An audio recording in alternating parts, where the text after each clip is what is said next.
Hello folks, this is the question of 2010 May-June paper 1, and you can see the syllabus code here. It belongs to Cambridge Pre-University, but it is equally useful for CIE A-level students as well. And it belongs to number 9. So it says that a ball of mass m falls freely from rest when it has reached a speed v here, speed v.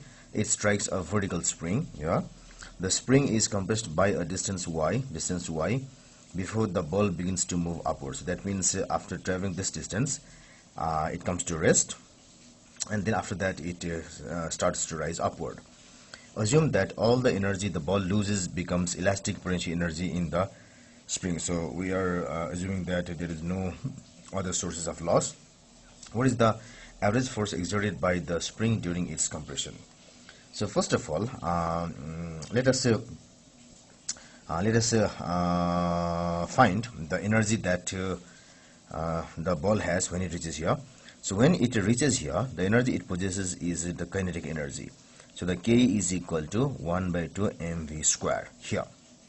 Then when it goes from here to here, the Ke decreases, but what happens is there is some decrease in potential energy as well. So the decrease in PE is equal to mgh. So when the ball comes from here to here, it has here to here, it decreases two energy.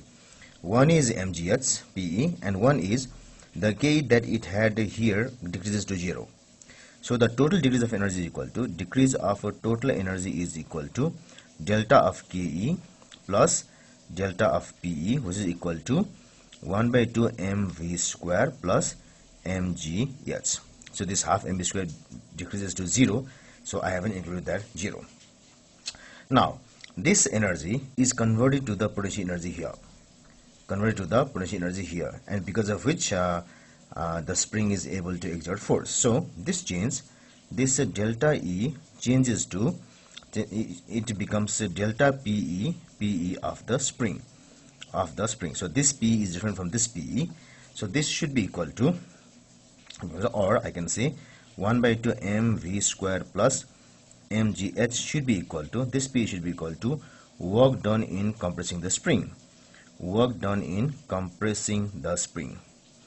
So that's equal to F average into the displacement, which is equal to simply this y. So here we are taking average force because initially the force is 0. In the final stages the force will be maximum. So it is average of that 0 and that max. So our job is to find the force average. So therefore force average should be equal to 1 by y, then 1 by 2 mv square plus mgy. Sorry, so this is y, so if I take m by 2 as common, so it becomes m by 2y.